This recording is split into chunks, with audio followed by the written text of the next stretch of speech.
Hello बच्चों, physics in minute में आपका स्वागत है। और इस सीरीज़ में हम लोग फिजिक्स के कॉन्सेप्ट चुटकियों में सॉल्व कर लेते हैं।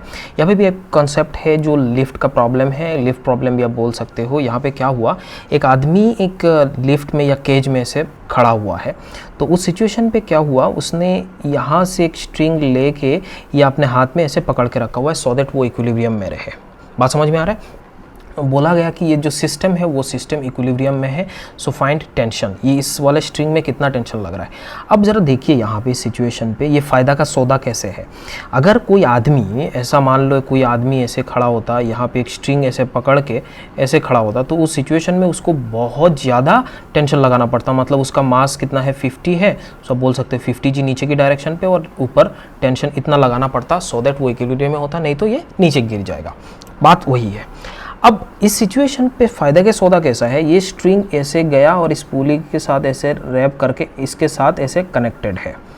अब ये पूरा स्ट्रिंग है तो डेफिनेटली यहाँ पे टेंशन बनेगा, ये टेंशन बनेगा, यहाँ पे टेंशन बनेगा, यहाँ पे टेंशन, ये टी होगा तो ये भी टी है।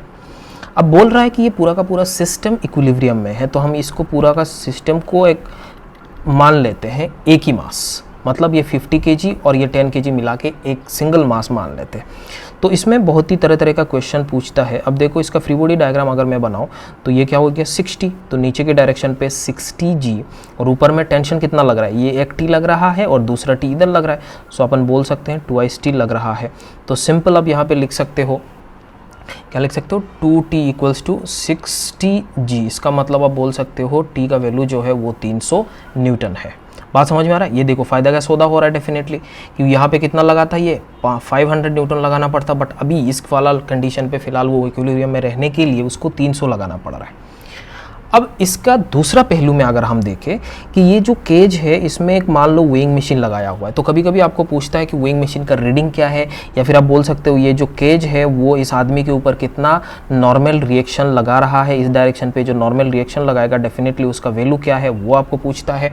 तो अगर वो सिंपल ऐसे खड़ा होता, मान लो ये ऐसे वेइंग मशीन पे खड़ा होता, तो उसका नॉर्मल रिएक्शन डेफिनेटली इधर डायरेक्शन पे होता और ये इधर होता, और इसका मास जो है वो mg मतलब 50 g होता। तो सिंपल आप बोलते कि ये सर 500 न्यूटन है। बट इन दैट केस ये 500 न्यूटन हो रहा है या उससे कम हो रहा है, या फिर अगर ये वेइंग मशीन है तो वेइंग मशीन का रीडिंग क्या होगा। फिलहाल यहाँ पे 50 kg उसका वेइंग मशीन का रीडिंग देगा, बट अभी कितना देगा, हमने टेंशन निकाल लिया ये चीज़, ठीक है। अब देखो उसका अगर आदमी का फ्री बॉडी डायग्राम बनाया जाए, तो ये आदमी है, इसका फ्री बॉडी डायग्राम में देखा जाए ये टेंशन है, डेफिनेटली ऊपर के डायरेक्शन पे एक नॉर्मल है और नीचे की डायरेक्शन पे लग रहा है mg। सो अब बोल सकते हो t plus n that is equals to mg, मतलब 500 है। आपने t का वैल्यू अभी अभी निकाला कितना है, 300 है। सो n का वैल्यू आप देखो यहाँ पे 200 हो रहा है। सो आप बोल सकते हो जो रीडिंग है वो कितना है, 20 kgf है। मतलब वेइंग मशीन का जो रीडिंग होता है वो 20 kgf में ही देता है। तो ये हो गया आपका। अब देखो ये फ़ायदा का सौदा है, उसको इतना ज़्यादा फोर्स लगाने का ज़रूरत भी नहीं है अगर ऐसा सिचुएशन होता है, या फिर अगर वो एक्सीलरेट करके ऊपर जा रहा होता है तब भी आप इसको निकाल सकते हो। मान लो बोला कि ये केज एक्सीलरेट कर रहा है ऊपर के डायरेक्शन पे, तो उस सिचुएशन पे क्या होगा, तब भी आप आराम से उसको निकाल सकते हैं। जस्ट एक्सीलरेशन को ऐड कर लेते, बस काम हो जाता। यहाँ पे क्या होता, t plus n minus mg equals to mass into acceleration. वही एक्सीलरेशन का वैल्यू आपने यहाँ पे पुट कर दिया तो नॉर्मल का अलग वैल्यू आ जाता और reading of this weighing machine भी अलग हो जाता। तो कॉन्सेप्ट वही है, कुछ इसमें नहीं है। आई होप आपको ये अच्छी लगी होगी। और फिजिक्स इन मिनट सीरीज आपको कैसे लग रहा है वो नीचे कमेंट करके हमें ज़रूर बताइएगा। Thank you so much.